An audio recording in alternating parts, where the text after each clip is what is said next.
राज्यातले अपडेट जाणून घेत राहू तुर्तास. धन्यवाद या माहितीसाठी. तर मनोज जरांगे आणि सरकारमध्ये काल पहिली चर्चा झाली, पण ती निष्फळ ठरली आहे. जरांगेंच्या मागण्यांवर सरकारची भूमिका काय आहे ते मात्र या पहिल्या चर्चेत समोर आलंय. तर बघूया जरांगेंच्या मागण्या आणि त्यावरची सरकारची भूमिका ग्राफिक्सच्या माध्यमातून.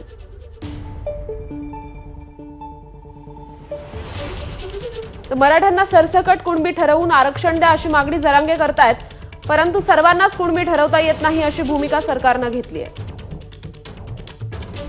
हैदराबाद आणि सातारा गॅझेट ग्राह्य धरण्याची मागणी जरांगे करतायत आणि ती तत्वतः मान्य आहे सरकारला. तर बॉम्बे सरकार आणि औंधचे गॅझेट लागू करा अशी देखील मागणी जरांगे करतायत, परंतु अभ्यासासाठी 6 महिने वेळ द्या अशी मागणी सरकारकडून होते. आंदोलनात बलिदान दिलेल्यांच्या वारसांना 10 लाख रुपये आणि नोकरी द्या अशी मागणी जरांगे करतायत. तर सरकारची भूमिका आहे 158 शहीदांच्या वारसांना 15 कोटी 80 लाख दिले, 96 प्रकरणांसाठी वेळ लागेल. मराठा आंदोलकांवरील गुन्हे मागे घेण्याचं आवाहन करतायत मनोज जरांगे. तर सरकारने म्हटलंय काही घेतलेत, काहींना कोर्ट परवानगी लागेल आणि त्यासाठी आम्हाला वेळ हवाय.